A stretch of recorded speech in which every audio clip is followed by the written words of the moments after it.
सभी को नमस्ते, गुड मॉर्निंग।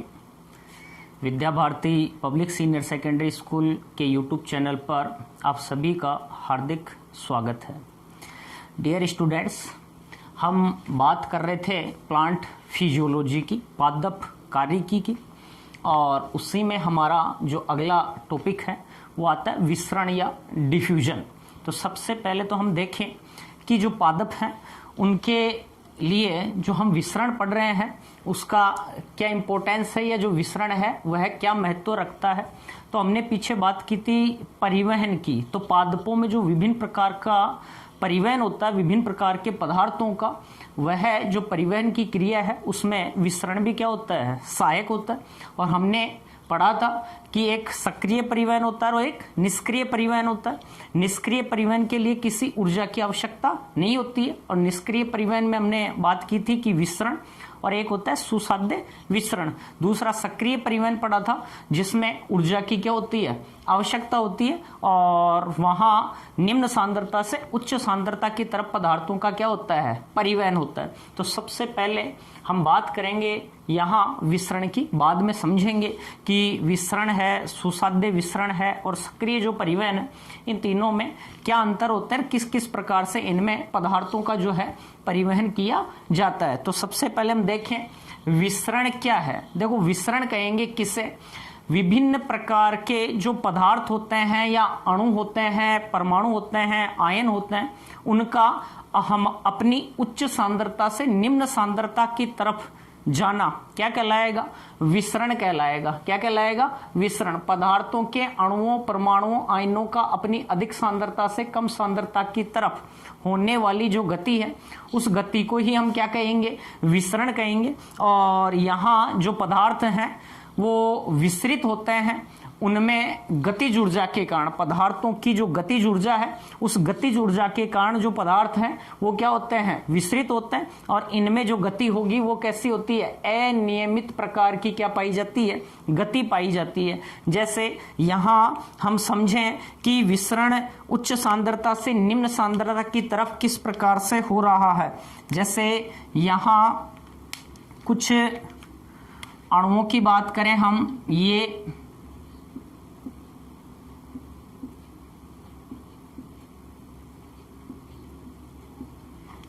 और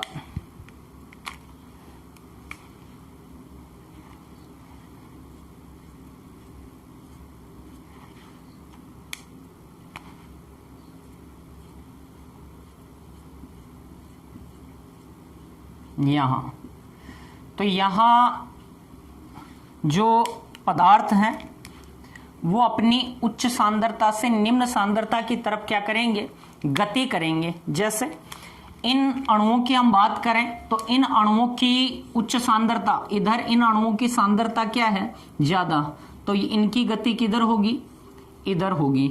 जबकि ये जो अणु है, ये अणु इधर क्या है, कम है, और उधर क्या है, ज्यादा, अर्थात इधर इनकी सांद्रता क्या है, ज्यादा। तो ये अपनी इधर अधिक सांद्रता से कम सांद्रता की तरफ क्या करेंगे, गति करेंगे। तो ये जो गति है ये क्या कहलाती है, विसरण कहलाती है। यहाँ झिल्ली जो है उसकी कोई आवश्यकता नहीं होती है, विदाउट जो मेम्ब्रेन होती है उसके भी विसरण की क्रिया संपन्न हो सकती है, या झिल्ली को पार करके जो पदार्थ हैं वो अपनी उच्च सांद्रता से निम्न सांद्रता की तरफ क्या करते हैं, गति करते हैं। तो वो क्या कहलाएगा, विसरण। प्रतिदिन हम विसरण के बहुत सारे जो एग्जाम्पल हैं वो देखते हैं। जैसे हमने भगवान के सामने अगरबत्ती जलाई तो अगरबत्ती की जो खुशबू है वो पूरे कमरे के अंतर्गत क्या हो जाती है, फैल जाती है। तो वो वहाँ क्या है, वो विसरण हो रहा है। तो जो अगरबत्ती की जो खुशबू फैली वो किसके कारण फैली, विसरण के कारण फैली।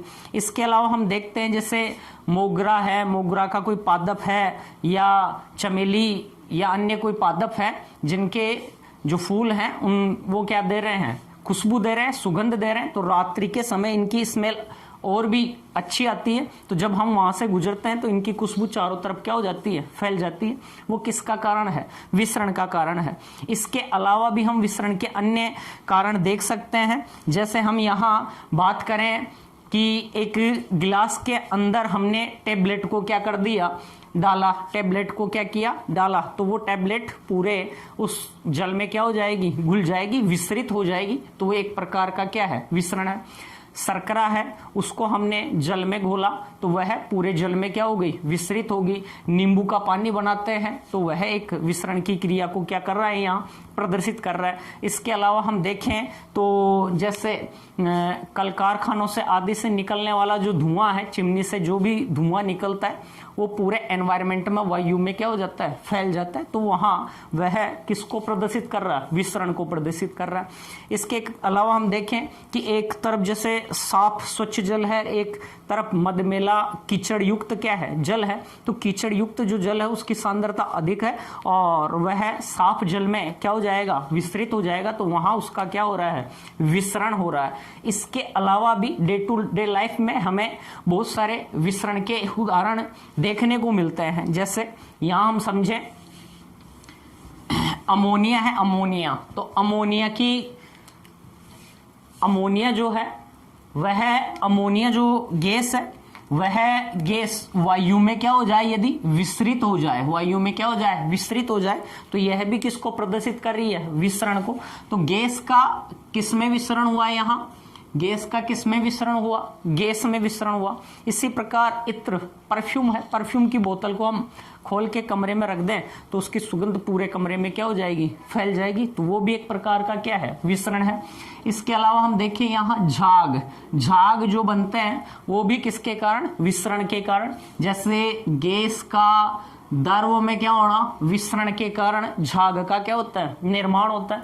इसके अलावा बादल बनते हैं तो जो द्रव है, द्रव का गैस में क्या हुआ, विसरण, उसके द्वारा बादल का क्या हो रहा है, निर्माण हो रहा है। इसके अलावा हम देखते हैं जैसे शराब है, अल्कोहल है आदि को जो व्यक्ति सेवन करते हैं वो क्या करते हैं, जल के अंतर्गत उनको क्या कर लेते हैं, घोल लेते हैं। तो द्रव का द्रव में क्या बन गया, विसरण यहां पर तैयार हो जाता है। इसी प्रकार हम देखें जैसे एक बीकर लें और इस बीकर के अंदर हम, ये बीकर लिया हमने और इस बीकर के अंदर हमने क्या लिया, जल लिया और यहां इस बीकर में कुछ कॉपर सल्फेट के क्या हैं, क्रिस्टल हैं। कॉपर सल्फेट के क्या हैं, क्रिस्टल है। जैसे CuSO4 कॉपर सल्फेट के क्या है, क्रिस्टल है। तो कुछ समय बाद में ये जो कॉपर सल्फेट का जो क्रिस्टल है, ये क्रिस्टल पूरा इस जल में क्या हो जाएगा, घुल जाएगा, विसरित हो जाएगा और जल का जो रंग है वो क्या हो जाएगा, नीला हो जाएगा। इसी प्रकार हम पोटेशियम परमैंगनेट के जो क्रिस्टल हैं वो यदि लें तो वो जल में क्या हो जाएंगे, विसरित हो जाएंगे। इसके अलावा हम देखें यदि तो सामान्यतया विसरण की क्रिया हमें गैस की गैस में और गैस का द्रव में या द्रव का द्रव में विसरण जो है वो हमें अधिक स्पष्ट दिखाई देता है, जबकि जो ठोस है, ठोस में जो विसरण की क्रिया है वो बहुत कम देखने को मिलती है। लेकिन फिर भी हम देख सकते हैं जैसे ठोस का ठोस में विसरण का ये एग्जाम्पल है। जैसे तांबा है, तांबे को जस्ते में क्या कर दिया जाता है, मिक्स कर दिया जाता है, या जस्ते को तांबे में मिक्स कर दिया जाता है। तो उनका जो मिक्सचर बन रहा है वो ठोस में क्या होने से बन रहा है, विसरण होने से बन रहा है। तो ये डे टू डे लाइफ में कुछ विसरण से संबंधित क्या थे, एग्जाम्पल थे। क्लियर यहां तक। तो विसरण किस प्रकार से हुआ, इसके क्या क्या उदाहरण है, किसे हमने विसरण कहा। तो विसरण के अंतर्गत हमने कहा कि यहां देखो CuSO4 जो है इसकी सांद्रता यहां ज्यादा है, यहां सांद्रता कम है। तो ये अपनी अधिक सांद्रता से निम्न सांद्रता के कारण पूरे जल में क्या हो जाएगा, फैल जाएगा, पूरे जल में क्या हो जाएगा, फैल जाएगा। और इसी जो प्रोसेस है, इसी प्रोसेस को हम यहां क्या कह रहे हैं, विसरण कह रहे हैं। तो इस प्रकार से हमें विसरण की जो घटना है वो देखने को क्या होती है, मिलती है। अब और हम विसरण को समझें तो यहां अधिक सांद्रता से कम सांद्रता की तरफ जो पदार्थ हैं उनका क्या हो रहा है, विसरण हो रहा है। तो यहां किसी प्रकार की हमें ऊर्जा की आवश्यकता नहीं होती है, ATP की क्या नहीं होती है, आवश्यकता नहीं होती, ऊर्जा की आवश्यकता नहीं है। इसके अलावा हम समझें तो विसरण जो है, विसरण किसी जीवित तंत्र पर निर्भर नहीं करती है। विसरण की क्रिया किसी जीवित तंत्र पर क्या नहीं करती है, निर्भर नहीं करती है। इसके अलावा पीछे हमने पढ़ा भी, विसरण की जो क्रिया है वो किसके कारण होती है? पदार्थों की गतिज ऊर्जा। किसके कारण होती है? गतिज ऊर्जा के कारण विसरण की क्या होती है? क्रिया। अर्थात अपनी गतिज ऊर्जा के कारण जो पदार्थ हैं समान रूप से वितरित होने की या फैलने की क्या रखते हैं? क्षमता रखते हैं, और उसके कारण ही वो क्या होता है? विसरित होते हैं। तो और उनमें जो विसरण होता है उनमें जो गति होती है वो कोई नियमित गति नहीं होती है, वो एक प्रकार की कैसी गति होती है? अनियमित क्या होती है? गति होती है।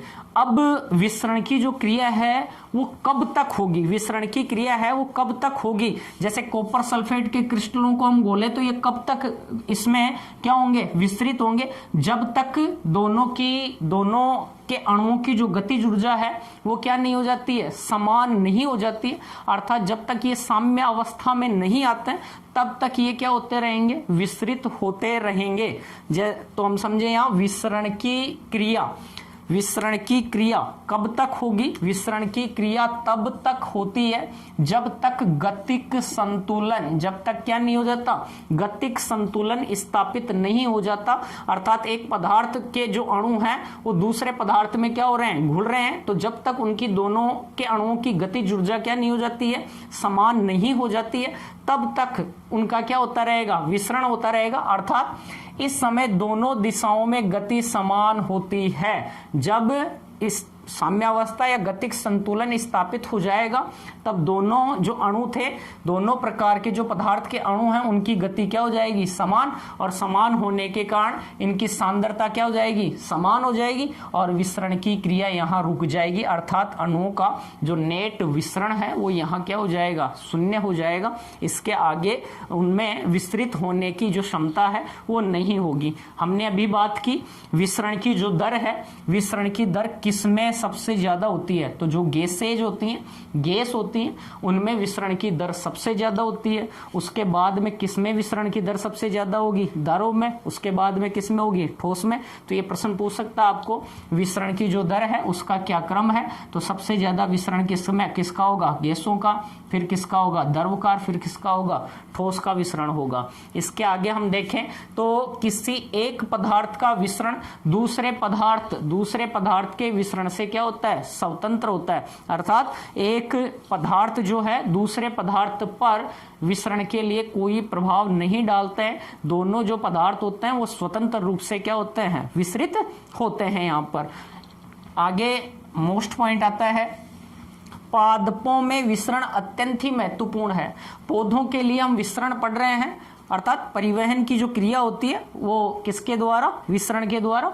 और विसरण पौधों के लिए अति महत्वपूर्ण है। क्यों?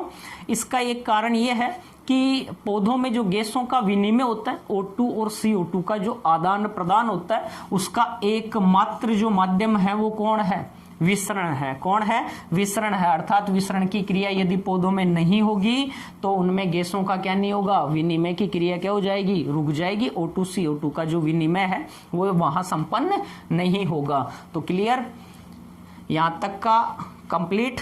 नेक्स्ट हम बात करें विसरण दाब क्या होता है? डिफ्यूजन प्रेशर क्या होता है? डीपी किसे कहते हैं?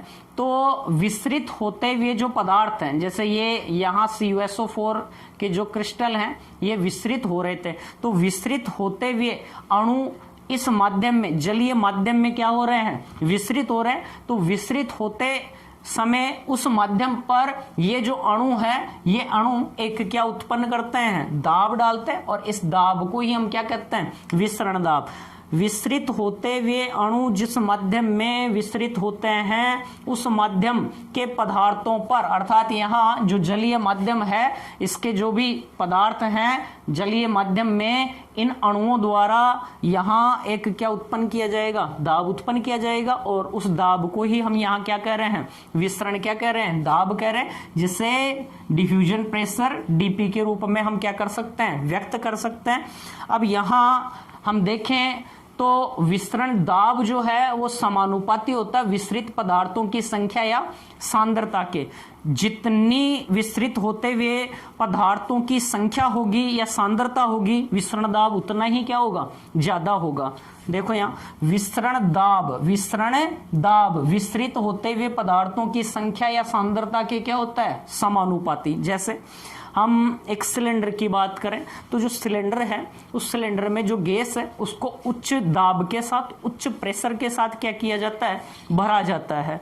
और उच्च दाब के साथ भरे जाने के कारण जो गैस के अणु हैं वो क्या हो गए, पास पास आ गए, अर्थात वहां उनकी संख्या या उनकी सांद्रता क्या हो गई, ज्यादा। सांद्रता या संख्या ज्यादा हो गई मीन्स हम कह सकते हैं कि जो सिलेंडर है उस सिलेंडर में जो गैस भरी हुई है उसका जो दाब है वो दाब क्या है, ज्यादा है। तो यहाँ विसरण दाब किसके समानुपाती होता है, विस्तृत पदार्थों की संख्या या सांद्रता के क्या होता है, समानुपाती होता है। तो जो सिलेंडर है उसको हम खोलते हैं तो जो गैस है वह क्या आवाज के साथ उससे क्या होती है, बाहर निकलती है। तो वो किसके कारण है, विसरण दाब के कारण। तो अंदर का जो दाब है वो क्या है, अधिक है। क्यों, क्योंकि वहां विस्तृत जो पदार्थ हैं, गैस के जो अणु हैं उनकी संख्या क्या है, अधिक है, उनकी सांद्रता क्या है, अधिक है। इसका मतलब सिलेंडर का जो दाब है अंदर का वो दाब भी क्या है, ज्यादा है।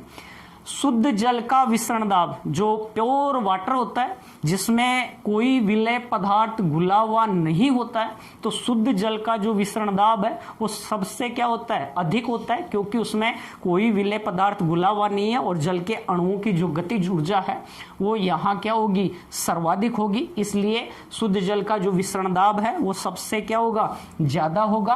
और इसका मान कितना होता है, 1236 एटमोस्फियर होता है, जो सबसे ज्यादा होता है, क्योंकि यहाँ जल के अणुओं की जो गतिज ऊर्जा है वो जल के अणुओं की जो गतिज ऊर्जा है वो भी क्या होगी, ज्यादा होगी। यदि इस शुद्ध जल में किसी पदार्थ को घोल दिया जाए या हम कहें किसी विलय पदार्थ को इसमें क्या कर दिया जाए, मिला दिया जाए, तो जो विलायक है उसका जो विसरण दाब है, जो जल है उसका जो विसरण दाब है उसमें क्या हो जाएगी, कमी हो जाएगी। अर्थात उनके जो अणु थे उनकी गतिज ऊर्जा क्या हो जाएगी, यहाँ कम हो जाएगी। तो शुद्ध जल का विसरण दाब सबसे क्या होता है, ज्यादा होता है। शुद्ध जल का विसरण दाब सबसे क्या होगा, ज्यादा होगा। और शुद्ध जल है वो अपनी उच्च डीपी से निम्न डीपी की तरफ क्या होता है, अधिक होता है। उच्च दाब से निम्न दाब की तरफ क्या होता है, विसरित होता है। तो यहां तक क्लियर। इसके बाद में हम बात करें जो विसरण की क्रिया है, उस विसरण की क्रिया को कौन कौन से जो कारक हैं वो प्रभावित करते हैं। विसरण की क्रिया किन किन कारकों के कारण क्या होती है, प्रभावित होती है। तो विसरण की क्रिया जो है उससे कुछ कारक हैं जो प्रभावित करते हैं, जिसमें पहला आता है झिल्ली की पारगम्यता। अब यदि कोशिका झिल्ली से होकर पदार्थों का विसरण हो तो झिल्ली की जो पारगम्यता है वो किस प्रकार से विसरण को प्रभावित करेगी, अर्थात विसरण कम होगा या ज्यादा होगा। जैसे वसा विलयशील यदि कोई पदार्थ है, वसा घुलनशील कोई पदार्थ है, तो वह झिल्ली से आर पार आसानी से क्या हो सकते हैं, विसरित हो सकते हैं। जबकि जो जल में घुलनशील जो पदार्थ हैं उनके लिए जो झिल्ली की पारगम्यता है वो झिल्ली की पारगम्यता उतनी नहीं रह पाती है, वो आसानी से नहीं जा पाते हैं, इसलिए उनके लिए थोड़ी सी क्या होती है, कठिनाई होती है। उसकी बात करेंगे हम सक्रिय परिवहन में और सुसाध्य विसरण में।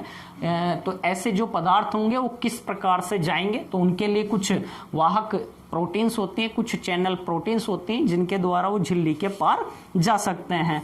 नेक्स्ट हम देखें टेम्परेचर, जो तापमान है वो तापमान विसरण की जो दर है उसको किस प्रकार से प्रभावित करता है। विसरण की जो दर है वो तापमान की क्या होती है, समानुपाती। अर्थात जैसे जैसे तापमान बढ़ेगा वैसे वैसे विसरण की दर भी क्या हो जाएगी, बढ़ जाएगी। तापमान यदि कम है तो विसरण की दर कम है। जैसे एक ठंडा पानी है और एक गर्म पानी है, ठंडे पानी में शर्करा को घोलें, गर्म पानी में शर्करा को घोलें, किस में जल्दी घुलेगी, गर्म पानी में। क्यों, क्योंकि वहां पर विसरित होते हुए जो पदार्थ हैं उनकी जो गतिज ऊर्जा है वो टेम्परेचर के कारण क्या हो जाएगी, बढ़ जाएगी, और बढ़ने के कारण वो आसानी से क्या हो जाएंगे, विसरित हो जाएंगे। तो विसरण की दर तापमान के क्या होगी, समानुपाती। जैसे जैसे तापमान बढ़ेगा वैसे वैसे विसरण की दर भी क्या हो जाएगी, बढ़ जाएगी। नेक्स्ट आता है दाब। विसरण की जो दर है वो दाब के क्या होती है, समानुपाती होती है। अर्थात जैसे जैसे दाब बढ़ाया जाता है वैसे वैसे विसरण की जो दर है वो भी क्या होती जाती है, बढ़ती जाती है। दाब बढ़ाने पर विसरण की जो दर है वो भी क्या होगी, बढ़ेगी। एक आता है सांद्रता। एक आता है सांद्रता। विसरण की दर सांद्रता के क्या होती है? समानुपाती। सांद्रता के क्या होती है? समानुपाती होती है। अर्थात हम कह सकते हैं कि जो पदार्थ हैं उनका जो विसरण होगा वो हमेशा उच्च सांद्रता से किधर होगा? निम्न सांद्रता की तरफ। उच्च सांद्रता से किधर होगा? निम्न सांद्रता की तरफ। नेक्स्ट आता है विसरित कण का घनत्व। और यहां इसको समझने के लिए ग्राहम का विसरण नियम है। जो ग्राहम का विसरण नियम ये कहता है कि विसरण की दर किसी पदार्थ के घनत्व के वर्गमूल के क्या होती है? व्युत्क्रमानुपाती होती है। विसरित कण का घनत्व, तो यहां विसरण की दर किसी पदार्थ के घनत्व के वर्गमूल के क्या होगी? व्युत्क्रमानुपाती। जैसे हम गैसों के संदर्भ में हम बात करें तो जो गैसें हैं इनका अधिक घनत्व वाली जो गैस है, यदि किसी गैस का घनत्व क्या है? ज्यादा है, तो उसके विसरित होने की जो दर है वो क्या होगी? कम। और जिस गैस का घनत्व क्या है? कम है, उसके विसरित होने की दर क्या होगी? ज्यादा होगी। जैसे हम समझे हाइड्रोजन को और ऑक्सीजन को, इनके परमाणु भार की बात करें तो जैसे हाइड्रोजन होता है तो इसका परमाणु भार कितना है? 1। ऑक्सीजन है तो इसका कितना है? 16। तो यहां हम देखें किसके व्युत्क्रमानुपाती हो रही है? विसरण की दर घनत्व के वर्गमूल के क्या होती है? व्युत्क्रमानुपाती। तो हाइड्रोजन के संबंध में इसको निकालें हम तो वैसे तो इसका भार होता है 1.008 के लगभग होता है, लेकिन गणना सही हो इसके लिए 1 ही लिखा जाता है।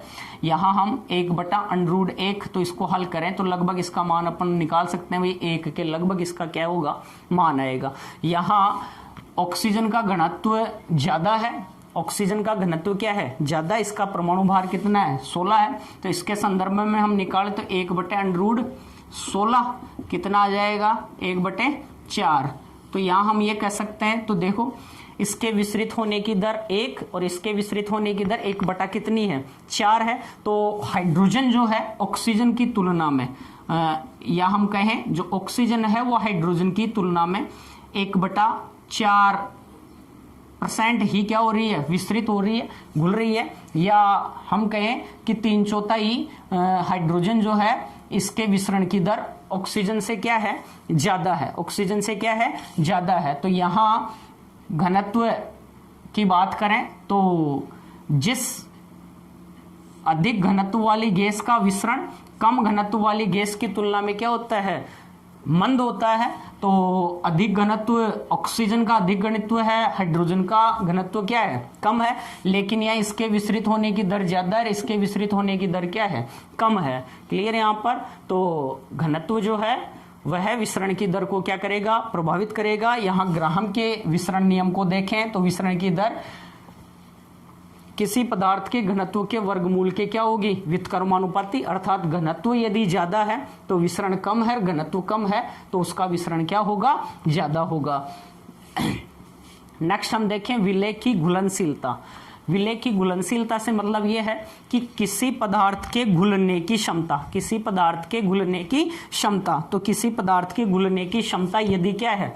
ज्यादा है तो अधिक क्या होगा? घुलेगा और आसानी से क्या हो जाएगा? विसरित हो जाएगा। जिस पदार्थ की घुलनशीलता कम है वो कम घुलेगा, अर्थात उसका विसरण कम होगा।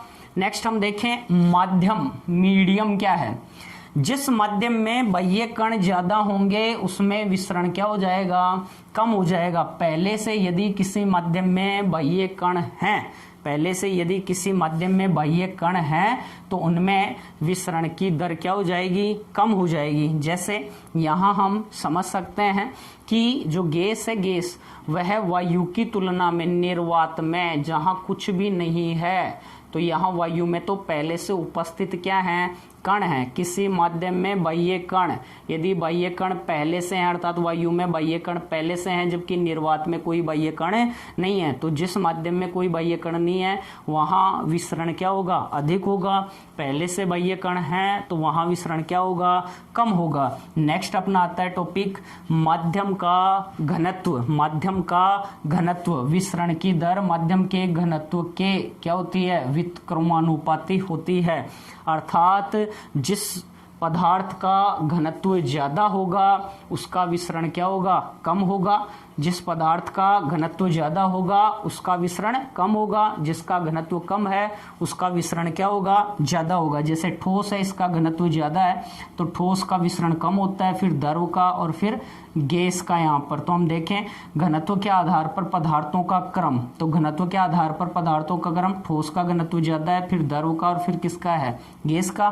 तो यहाँ विसरण की दर किसके व्युत्क्रमानुपाती होती है, माध्यम के घनत्व के। तो यहाँ यदि माध्यम क्या है, ठोस है, तो इसमें विसरण कम होगा, गैस है तो इसमें विसरण क्या होगा, ज्यादा होगा। क्लियर यहाँ तक। नेक्स्ट हम देखें डीपीजी, विसरण दाब न्यूनता, डिफ्यूजन प्रेशर ग्रेडियंट। विसरण दाब न्यूनता की हम बात करें तो यहाँ हम इसे निम्न प्रकार से व्यक्त कर सकते हैं। अब ये किसको बता रहा है, डीपीजी बराबर dp1 माइनस dp2 बटे वे क्या है, d है। तो यहाँ हम कह सकते हैं कि सबसे पहले तो हम देखें डीपीजी क्या है, विसरण दाब प्रवणता किसे कहेंगे।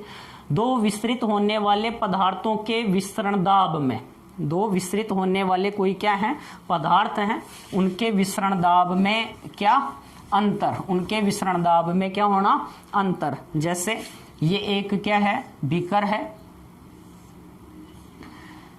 इसमें एक विस्तृत होने वाला पदार्थ जैसे यहाँ है और एक विस्तृत होने वाला पदार्थ जैसे यहाँ है। तो इसका जो विसरण दाब होगा इसको कह सकते हैं dp1 और इसका जो विसरण दाब होगा वो होगा dp2। अर्थात विस्तृत होते हुए जो पदार्थ हैं ये क्या करेंगे, मध्यम पर जो दाब डालेंगे वो दाब क्या कहलाएगा, विसरण दाब, डिफ्यूजन प्रेशर कहलाएगा। इसके द्वारा जो डाला गया दाब है वो क्या कहलाएगा, dp1 और इसके द्वारा डाला गया जो दाब है उसे हम क्या कह रहे हैं, dp2। और इनके बीच की जो दूरी है उस दूरी को हम क्या कह रहे हैं, d कह रहे हैं। तो दो विसरित होने वाले पदार्थों के विसरण दाब में, इन दोनों के विसरण दाब में कितना है, इसका विसरण दाब dp1 और इसका विसरण दाब क्या है, dp2। इनके विसरण दाब में अंतर व इनके मध्य की दूरी, इनके मध्य की दूरी को ही हम क्या कह रहे हैं, डीपीजी कह रहे हैं। विसरण दाब क्या कह रहे हैं, न्यूनता कह रहे हैं। और विसरण दाब जो प्रवणता है, सॉरी न्यूनता नहीं, विसरण दाब जो प्रवणता है वो विसरण की दर के क्या होती है, समानुपाती। विसरण की दर विसरण दाब प्रवणता के क्या होती है, समानुपाती। अर्थात विसरण दाब प्रवणता यदि ज्यादा है तो विसरण की दर भी ज्यादा होगी, विसरण दाब प्रवणता कम है तो विसरण की दर भी क्या होगी, कम होगी। क्लियर यहां तक। नेक्स्ट हम देखें पौधों के लिए विसरण का क्या इंपॉर्टेंस है, क्या महत्व है, पौधों के लिए विसरण का क्या महत्व है। तो महत्व के संबंध में हम देखें तो सबसे पहला ये मोस्ट इंपॉर्टेंट महत्व है कि विसरण पौधों में गैसीय गति का अकेला माध्यम है जिसके द्वारा जो गैसेज हैं O2 और जो CO2 हैं उनका क्या होता है, एक्सचेंज होता है। वो किसके द्वारा, विसरण के द्वारा। सांद्रता प्रवणता के अनुसार जो पेड़ पौधे जो गैसें हैं उनको क्या करते हैं, ग्रहण करते हैं। प्रकाश संश्लेषण की क्रिया में जैसे हम देखें तो CO2 लेते हैं, ऑक्सीजन को क्या करते हैं, छोड़ते हैं। श्वसन की क्रिया में हम देखें O2 काम में लेते हैं, CO2 को क्या करते हैं, छोड़ते हैं। तो मुख्यतः हम ये कह सकते हैं कि गैसों का जो विनिमय होगा, आदान प्रदान जो होगा, उसका जो माध्यम है वो कौन है, विसरण। विसरण द्वारा ही जो गैसेज हैं उनका एक्सचेंज होगा। इसके अलावा अगला इंपॉर्टेंस है जड़ों द्वारा खनिज लवणों का क्या होना, निष्क्रिय क्या होना, अवशोषण। जड़ों द्वारा खनिज लवणों का निष्क्रिय अवशोषण, अर्थात जहां ऊर्जा की क्या नहीं है, आवश्यकता नहीं है, मृदा से जो खनिज लवण है उनको अवशोषित जो जड़ें करेंगी, कौन से अवशोषण द्वारा, निष्क्रिय अवशोषण द्वारा। वो एक प्रकार का क्या है, विसरण है, वहां ऊर्जा की क्या नहीं है, आवश्यकता। वाष्पोत्सर्जन द्वारा जो पादप के वायवीय भाग हैं उनसे जो जल है वो वाष्प बन के उड़ता है। तो वाष्पोत्सर्जन की क्रिया में वाष्प का जो उड़ना है वो एक प्रकार की विसरण क्या है, प्रक्रिया है। और हार्मोन्स जो हैं उनका जो एक्सचेंज होता है, उनका जो विसरण है, उसका जो माध्यम है यहाँ वो भी कौन है, विसरण है। तो यहाँ ये अपना कंप्लीट हुआ। अब हम देखेंगे जो विसरण है उसको मैंने कहा था कि एक तो होता है सक्रिय और एक होता है कौन सा, निष्क्रिय। तो निष्क्रिय जो परिवहन होगा, इसके आगे हम पढ़ेंगे परिवहन क्या है, जिसमें एक निष्क्रिय परिवहन बताया था, एक सक्रिय। निष्क्रिय परिवहन जहां ऊर्जा की क्या नहीं है आवश्यकता, तो निष्क्रिय परिवहन में तो हम बात करेंगे एक तो विसरण की, और एक बात करेंगे सुसाध्य विसरण की, और बात करेंगे किसकी, सक्रिय परिवहन की, और इनमें क्या क्या अंतर पाया जाता है। तो एक बार आप इसका स्क्रीनशॉट ले लें सभी। हाँ, आगे देखें अब।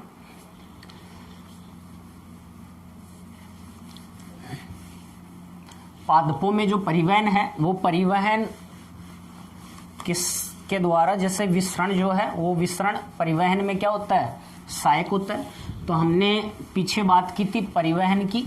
परिवहन जो है वो कितने प्रकार का है उसको हम देखें।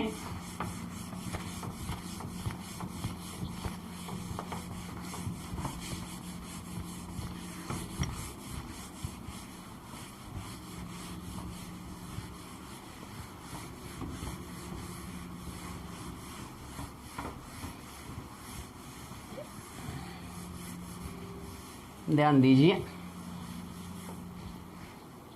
देखो हमने बात की थी पादपों में परिवहन की,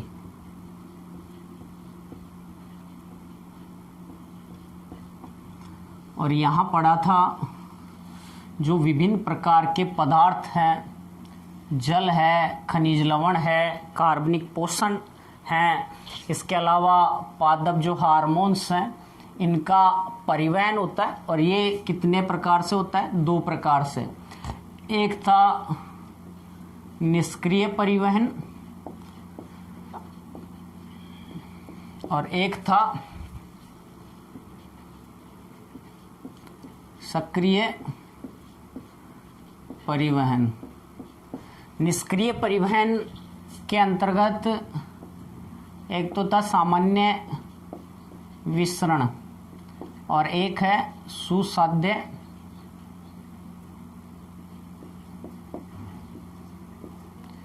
विसरण या सुगमीकृत विसरण। सबसे पहले हम यहाँ देखें तो जो निष्क्रिय परिवहन है वो किसे कहेंगे। तो निष्क्रिय जो परिवहन है ऐसा परिवहन जहाँ ऊर्जा की क्या नहीं होती, आवश्यकता नहीं होती है, और जो पदार्थ हैं वो अपनी उच्च सांद्रता से किधर जाते हैं, निम्न सांद्रता की तरफ क्या करते हैं, जाते हैं, और यहाँ ऊर्जा की क्या नहीं होती है, आवश्यकता नहीं होती है। इसमें सबसे पहले हम देखें सामान्य जो विसरण है, उस सामान्य विसरण की हम बात करें तो जैसे ये हम देखें, ये कोई सेल मेम्ब्रेन है,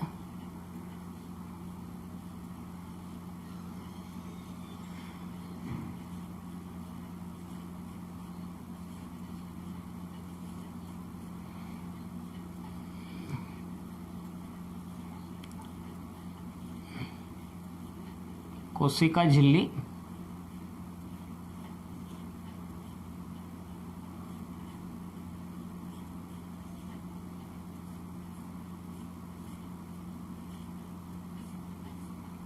वसा हुआ प्रोटीन से निर्मित बना स्तर है। इसमें हम देखें तो ये क्या है, कोशिका झिल्ली सेल मेम्ब्रेन है, जिसका ये आउटर और ये इनर साइड है, ये बाह्य स्तर, ये आंतरिक स्तर। तो ये आउटर साइड के अंतर्गत हम बात करें तो सामान्य विसरण को हम समझें तो सामान्य विसरण में जो पदार्थ हैं वो पदार्थ क्या करते हैं, जो वसा विलयशील हैं, वसा में घुलनशील हैं, वो आसानी से झिल्ली को पार करके कहाँ आ जाते हैं, अंदर आ जाते हैं। तो वह अंदर आ जाते हैं, अपनी उच्च से निम्न सांद्रता की तरफ, अपनी उच्च से निम्न सांद्रता की तरफ। तो इसे हम क्या कहेंगे, सामान्य क्या कह देंगे, विसरण, जिसकी हमने बात की। आगे हम देखें सुसाध्य विसरण क्या है या सुगमीकृत विसरण क्या है। तो सुगमीकृत जो विसरण है वो किन में होगा, ऐसे पदार्थ होंगे जो वसा में क्या नहीं है, घुलनशील नहीं है, जो जल रागी ध्रुवीय प्रकार के होते हैं, अर्थात मोइटी जिन्हें कह सकते हैं, या जो क्या होते हैं जल रागी जो पदार्थ होता है वो आसानी से क्या नहीं हो सकते हैं, वो इस झिल्ली को पार करके आसानी से नहीं आ सकते हैं। और इसके लिए वो जो पदार्थ होंगे वो क्या करते हैं, इस झिल्ली में उपस्थित कुछ विशेष प्रकार के जो प्रोटीन्स होते हैं वो प्रोटीन्स इन जलरागी पदार्थों को अपने साथ अटैच करके बाहर से कहाँ लाते हैं, अंदर की तरफ लाने का क्या करते हैं, कार्य करते हैं। जैसे यहां मैं बात करूं, ये प्रोटीन अणु है, प्रोटीन मोलिक्यूल है, ये क्या करेगा, बाहर से कोई पदार्थ है, यहां इस प्रोटीन अणु के साथ वो पदार्थ क्या हो जाता है, अटैच हो जाता है। यहां ये जो पदार्थ है या कोई भी अणु है ये आकर क्या हो गया, जुड़ गया, और इसको इस प्रोटीन की सहायता से क्या किया जाएगा, अंदर क्या किया जाएगा, लाया जाएगा। तो यहां से कोई पदार्थ बाहर की तरफ से इसके साथ क्या हो गया, जुड़ गया, और अब क्या करेगा, ये इसे ध्रुवण की क्रिया द्वारा अपनी स्थिति में ये जो प्रोटीन है चेंजेज करेगा, ध्रुवण होगा, और इसके द्वारा ये क्या करेगा, इस पदार्थ को अंदर की तरफ क्या कर देगा, मुक्त कर देगा। जैसे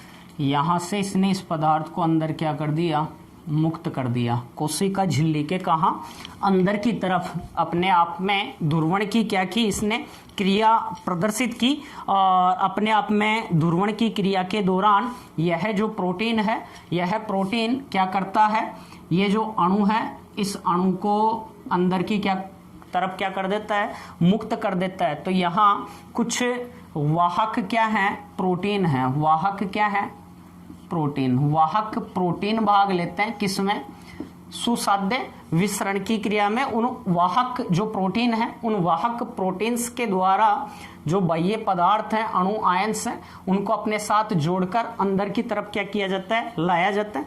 और यहाँ भी सांद्रता प्रवणता काम करती है, अर्थात ये जो प्रोटीन है ये नहीं है कि ये प्रोटीन सांद्रता प्रवणता उत्पन्न करेंगे, पहले से झिल्ली के इधर और इधर सांद्रता प्रवणता में क्या रहता है, अंतर रहता है। अर्थात जो पदार्थ हैं वो अपनी उच्च सांद्रता से निम्न सांद्रता की तरफ ही क्या करेंगे, गति करते हैं। तो इन्हें वाहक प्रोटीन या ये एक विशेष प्रकार का रास्ता बनाते हैं, तो इन्हें चैनल प्रोटीन कह सकते हैं। जैसे हम यहां देखें पोरीन प्रोटीन, पोरीन प्रोटीन ये वाहक प्रोटीन का काम करती है, जो प्लास्टिड जीवाणु और माइटोकॉन्ड्रिया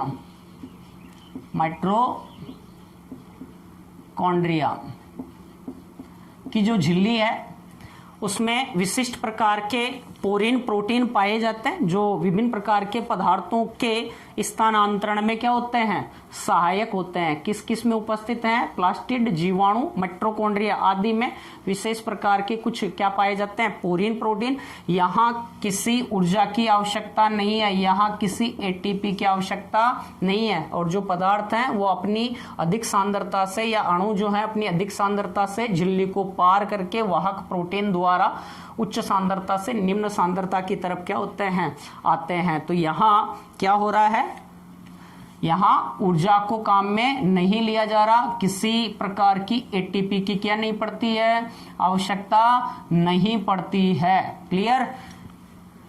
किसमें? सुसाध्य विसरण में। और एक प्रकार का ये स्पेसिक प्रकार का विसरण होता है जो सभी प्रकार के अणुओं को आर पार जाने की छूट नहीं देते हैं।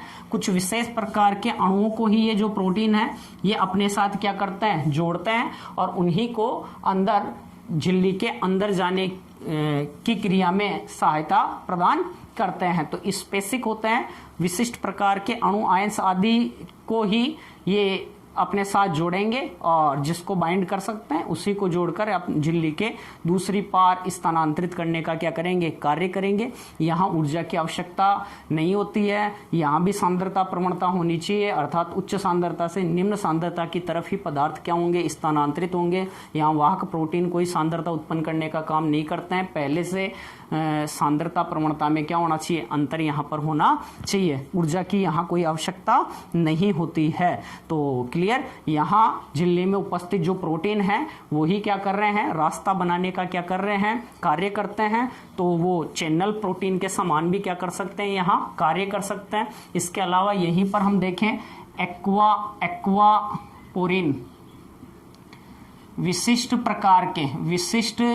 प्रकार के हम बात करें, जैसे जल होता है तो जलमार्ग जो होगा, जलमार्ग 8 तरह के जलमार्ग जो होता है झिल्ली में वह 8 तरह के जलमार्ग 8 तरह के विशिष्ट प्रकार के एक्वापोरिन से क्या होता है, घिरा हुआ होता है। ठीक है, तो इसको ध्यान रखना। तो जो जलमार्ग होगा उसमें जो एक्वापोरिन है या जलमार्ग है 8 तरह के विशिष्ट प्रकार के प्रोटीन से घिरा होता है, जिसे हम क्या कहते हैं, एक्वापोरिन कहते हैं। तो ये तो हुआ हमारा निष्क्रिय परिवहन। दूसरा आता है सक्रिय परिवहन। ऐसा परिवहन जहां एटीपी या ऊर्जा की क्या पड़ती है, आवश्यकता होती है। जहां ऊर्जा की क्या होती है, आवश्यकता होती है। यहां एटीपी की आवश्यकता होती है और यहां जो पदार्थ है अपनी किससे, निम्न सांद्रता से उच्च सांद्रता की तरफ जाते हैं। तो निम्न से किधर जाएंगे, उच्च, जबकि सुसाध्य में क्या था, उच्च सांद्रता से किधर जाते हैं, निम्न सांद्रता की तरफ जाते हैं। यहां भी जो झिल्ली में प्रोटीन है, प्रोटीन पदार्थों के स्थानांतरण के लिए क्या बनाते हैं, रास्ता बनाते हैं। यहाँ भी जो प्रोटीन है वो पदार्थों के स्थानांतरण के लिए क्या बनाते हैं, रास्ता बनाने का क्या करते हैं, कार्य करते हैं। तो यहाँ ऊर्जा की क्या पड़ती है, आवश्यकता। यदि पदार्थ यहाँ से आएंगे तो यहाँ ऊर्जा की क्या पड़ेगी, आवश्यकता।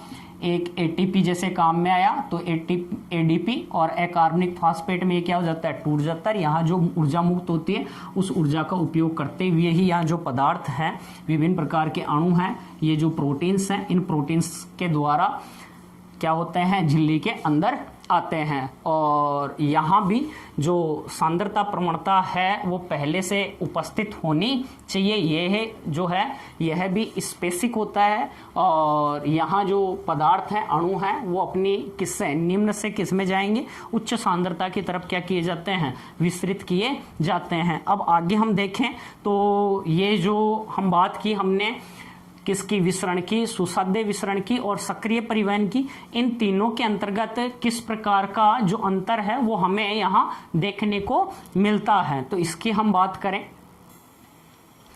यहाँ एक चीज रह गई इसके अलावा, यहाँ जो प्रोटीन है ना, ये प्रोटीन 3 प्रकार से पदार्थों का क्या करते हैं, परिवहन करते हैं। 3 प्रकार के से करते हैं। जैसे प्रोटीन जो है, एक तो है यहाँ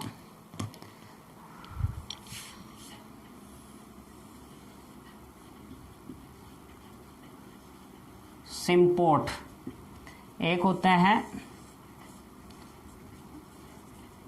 एंटीपोर्ट और एक होते हैं, 3 प्रकार से परिवहन कर सकते हैं ये प्रोटीन। एक कर सकते हैं यूनिपोर्ट के रूप में, सिम्पोर्ट, एंटीपोर्ट और यूनिपोर्ट। तो सिम्पोर्ट की हम बात करें तो जब जो प्रोटीन होते हैं, दो प्रकार के जो अणु हैं एक ही समय में, दो प्रकार के अणु जो हैं वो एक ही समय में प्रोटीन से होकर अर्थात यहाँ जो प्रोटीन है दो प्रकार के अणुओं को एक साथ क्या प्रदान करता है, रास्ता प्रदान करता है, तो इसे हम क्या कहेंगे, सिम्पोर्ट। यदि यहाँ जो प्रोटीन है दो प्रकार के अणुओं को एक साथ रास्ता प्रदान करता है लेकिन वो दोनों एक ही दिशा में नहीं जा सके, अर्थात अलग अलग दिशा में दो अलग अलग प्रकार के पदार्थों को जो प्रोटीन है एक साथ अलग अलग दिशा में जाने की परमिशन दे, तो उससे हम क्या कहेंगे, एंटीपोर्ट कहेंगे। यूनिपोर्ट मतलब एक ही प्रकार का जो पदार्थ है उसको एक ही दिशा में जाने दे, तो उससे हम क्या कहेंगे, यूनिपोर्ट कहेंगे। यहाँ सिम्पोर्ट और जो एंटीपोर्ट हैं ये दो प्रकार के जो अणु हैं उनको एक साथ जाने की गति प्रदान करते हैं, इसलिए इन्हें को ट्रांसपोर्ट कहते हैं। इन दोनों को हम क्या कह सकते हैं, को ट्रांसपोर्ट कह सकते हैं। क्या कह सकते हैं, को ट्रांसपोर्ट, क्योंकि ये दो प्रकार के जो अणु हैं उनको एक साथ जाने देते हैं, इसलिए इसे हम क्या कहते हैं, को ट्रांसपोर्ट। सिम्पोर्ट दो प्रकार के अणुओं को एक ही दिशा में भेजें, एंटीपोर्ट दो प्रकार के अणुओं को अलग अलग दिशा में जाने दें, यूनिपोर्ट एक ही प्रकार के अणुओं को एक ही दिशा में जाने दें, तो वह जो प्रोटीन है वो किसके समान, यूनिपोर्ट के समान काम करेगी। क्लियर यहां तक। अब हम बात कर रहे थे कि किस में, सामान्य विसरण में, सुसाध्य विसरण में और सक्रिय परिवहन में क्या अंतर है।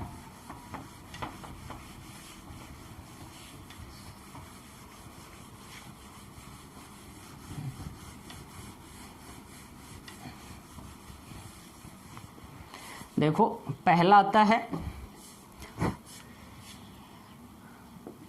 विसरण, दूसरा आता है सुसाध्य विसरण और तीसरा था सक्रिय परिवहन। इन तीनों में हमें क्या अंतर देखने को मिलता है। थोड़ा सा इसको इधर कर लें। यह है विसरण,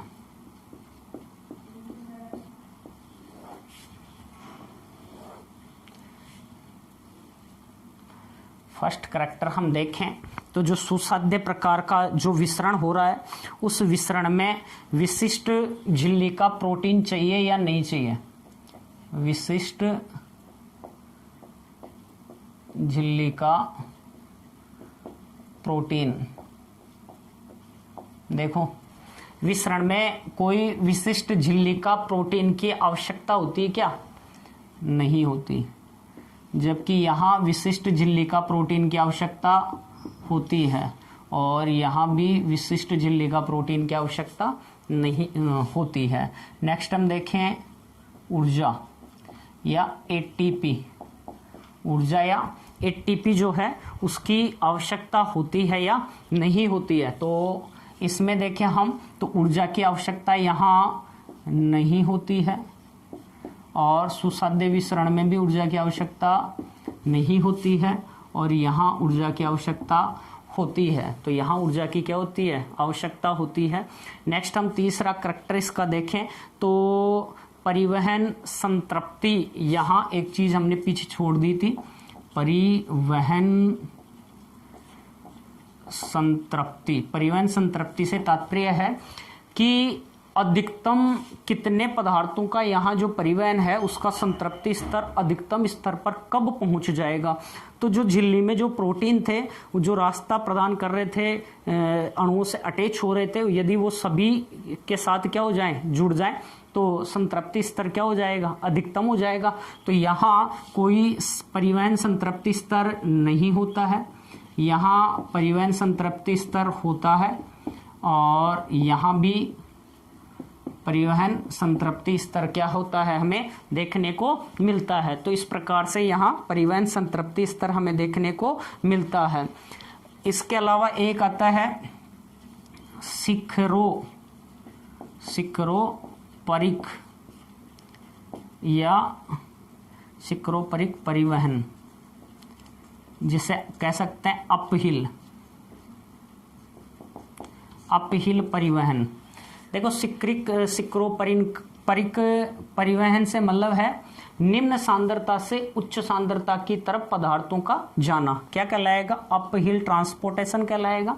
एक होता है डाउनहिल में होता है उच्च से निम्न सांद्रता की तरफ जाना। तो यहाँ अपहिल ट्रांसपोर्ट देखने को मिलता है क्या, अर्थात निम्न से उच्च सांद्रता देखने को मिलती है कि विसरण में? यहाँ नहीं मिलती, यहाँ भी नहीं मिलती, जबकि यहाँ पदार्थ जो हैं वो अपनी निम्न से किधर जाएंगे, उच्च सांद्रता की तरफ क्या होते हैं, स्थानांतरित होते हैं। तो इस प्रकार से हमें सिक्रोपरिक परिवहन केवल किस में देखने को मिलता है? सक्रिय जो परिवहन है उसी में सिक्रोपरिक परिवहन देखने को मिलता है। इसके अलावा चयनात्मकता या वर्णात्मकता की बात करें, चयनात्मकता सिलेक्टिवली का मतलब होता है कि कुछ विशिष्ट जो अणु पदार्थ आदि हैं उन्हीं के लिए पारगम्य हो, तो यहाँ चयनात्मकता हमें देखने को नहीं मिलती। इसके अलावा यहाँ हमें चयनात्मकता देखने को मिलती है और यहाँ भी हमें चयनात्मकता देखने को मिलती है। तो ये इन सभी के अंतर्गत किस किस में? विसरण में, सुसाध्य विसरण में और सक्रिय परिवहन में क्या हुए? अंतर हुए। एक हमने पढ़ा नहीं था, परिवहन संतृप्ति, ये पीछे छूट गया था। तो परिवहन संतृप्ति से तात्पर्य यहाँ जो झिल्ली थी, इस झिल्ली में जो प्रोटीन है वो यदि सभी जो प्रोटीन है वो सभी अणुओं से क्या हो जाए, अटैच हो जाए और सभी को अंदर लाने का क्या करें, काम करें, मतलब सभी संतृप्त अवस्था के अंतर्गत हो, तो वहां जो परिवहन होगा वो उच्चतम होगा, सर्वाधिक होगा। यदि जुड़े हुए नहीं है सबके साथ तो वह परिवहन उच्चतम नहीं है, लेकिन यदि सबके साथ जुड़े हुए हैं तो वह परिवहन क्या होगा, उच्चतम होगा। तो परिवहन संतृप्ति विसरण में देखने को नहीं मिलती, सुसाध्य विसरण में भी परिवहन संतृप्ति होती है और यहाँ भी होती है। एक हमने अपहिल सिक्रोपरिक परिवहन, अर्थात यदि सांद्रता प्रवणता के अनुसार न होकर निम्न से किधर जाए, उच्च सांद्रता की तरफ पदार्थों का परिवहन हो, तो उसे हम क्या कहेंगे, सिक्रोपरिक या अपहिल कहेंगे। यहाँ कोई अपहिल देखने को नहीं मिलता, अर्थात यहाँ तो उच्च से निम्न होता है, यहाँ भी उच्च से निम्न, जबकि यहाँ निम्न से क्या होता है, उच्च सांद्रता की तरफ पदार्थों का परिवहन होता है। तो इस प्रकार से आपका राजस्थान बोर्ड में जितना मैटर था विसरण से संबंधित वो, और एनसीईआरटी में जितना मैटर था वो क्लियर होता है। धन्यवाद। जय हिंद, जय भारत।